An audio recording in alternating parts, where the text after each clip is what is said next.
السلام علیکم ناظرین، آج ہم حضرت ابراہیم علیہ السلام کا پورا مکمل واقعہ جانیں گے۔ حضرت ابراہیم علیہ السلام آپ کا ذکر قرآن شریف میں 68 جگہ آیا ہے۔ حضرت ابراہیم علیہ السلام بہت ہی بڑے نبی گزرے ہیں۔ دنیا میں جب بت پرستی کا زور ہو گیا، لوگوں بتوں کو بناتے اور خود ان کی پوجا کرتے۔ حضرت ابراہیم علیہ السلام کے والد بھی بت بناتے تھے اور بتوں کو خدا سمجھتے تھے۔ حضرت ابراہیم علیہ السلام ابھی بچے ہی تھے، وہ دیکھتے کہ میرے والد اور دوسرے لوگ خود ہی مٹی اور لکڑی سے بتوں کو بناتے ہیں اور پھر ان کو خدا سمجھنے لگتے ہیں۔ وہ حیران ہوئے کہ یہ سب لوگ کس قدر بیوقوف ہیں کہ ان بے جان مورتیوں کو خدا سمجھ رہے ہیں۔ حضرت ابراہیم علیہ السلام کا بتوں کو توڑنا ہے۔ ایسا ہوا کہ حضرت ابراہیم علیہ السلام ان لوگوں سے کہتے کہ تم لوگ کیوں ان بتوں کو پوجتے ہو؟ یہ تمہیں نہ کوئی نفع دے سکتے ہیں نہ نقصان۔ مگر وہ جواب دیتے کہ جو ہمارے باپ دادا کرتے آئے ہیں وہی ہم کریں گے۔ ایک روز ان لوگوں کا شہر سے باہر کوئی بڑا میلہ ہوا۔ یہ سب لوگ اس میلے میں شریک ہونے شہر سے چلے گئے۔ حضرت ابراہیم علیہ السلام اس میلے میں نہ گئے۔ ان کے پیچھے حضرت ابراہیم علیہ السلام ملک کے بڑے بت خانے میں گئے اور وہاں کے سب بتوں کو توڑ ڈالا سوائے ایک سب سے بڑے بت کے، اور کڑھائی جس سے سب بتوں کو توڑا تھا اس کو بڑے بت کا کاندھے پر رکھ دی، جس سے یہ معلوم ہوتا تھا کہ یہ سب اس نے توڑے ہیں۔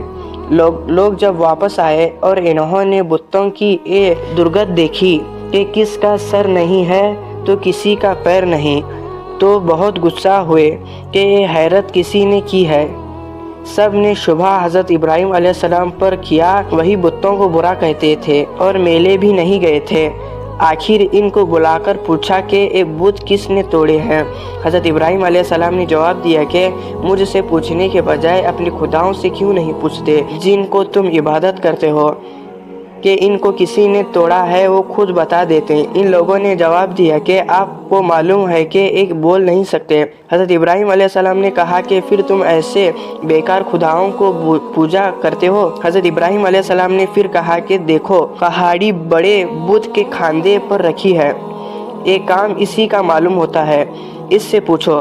یہ لوگ بہت ناراض ہوئے اور ان کے باپ آزر سے شکایت کی کہ تمہارے بیٹا ایسا حرکت کر رہا ہے، اس کو سمجھا لو ورنہ اچھا نہ ہوگا۔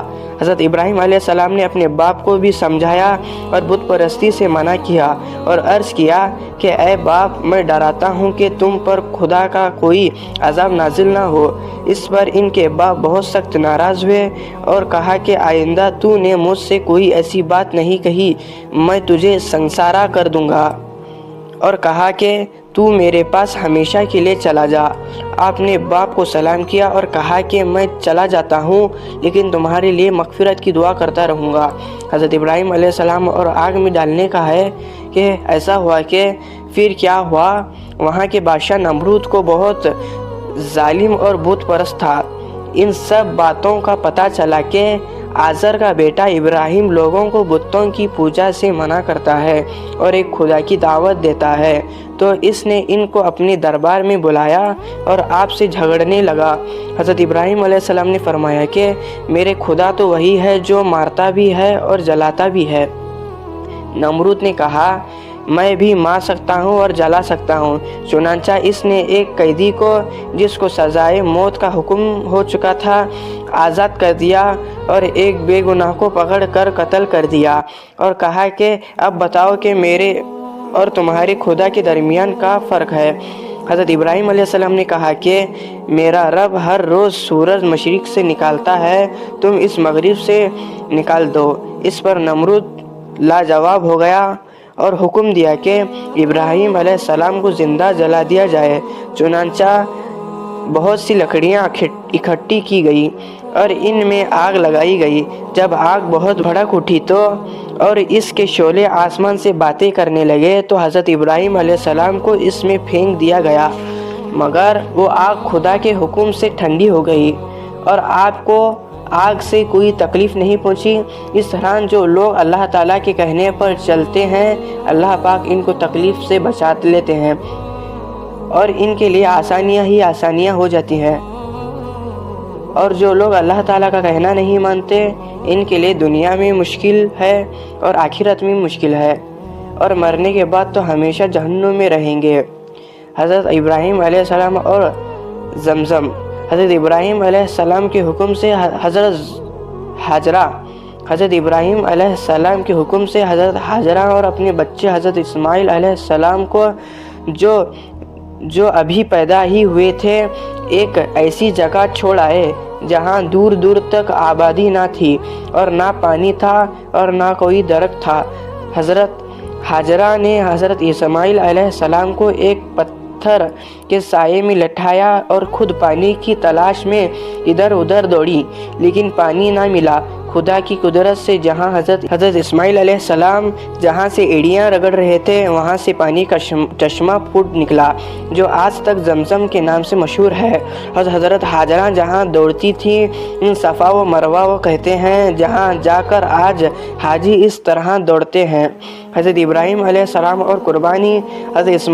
حضرت اسماعیل علیہ السلام کچھ بڑے ہی ہوئے تھے تو حضرت ابراہیم علیہ السلام کو اللہ کی طرف سے یہ حکم ہوا کہ اپنے بیٹے اسماعیل کو میری راہ میں قربان کر دو۔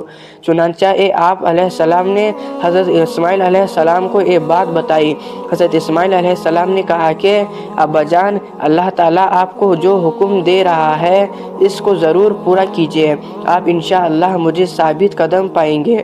چنانچہ حضرت ابراہیم علیہ السلام اپنے بیٹے حضرت اسماعیل علیہ السلام کو ذبح کرنے کے لیے لے کر چلے اور جنگل میں لے جا کر ان کو الٹا لٹا دیا اور اپنی آنکھوں پر پٹی باندھ لی کہ کہیں بیٹی کی محبت اللہ کے حکم کو پورا کرنے سے نہ روکے، اور گلے پر چھری چلا دی۔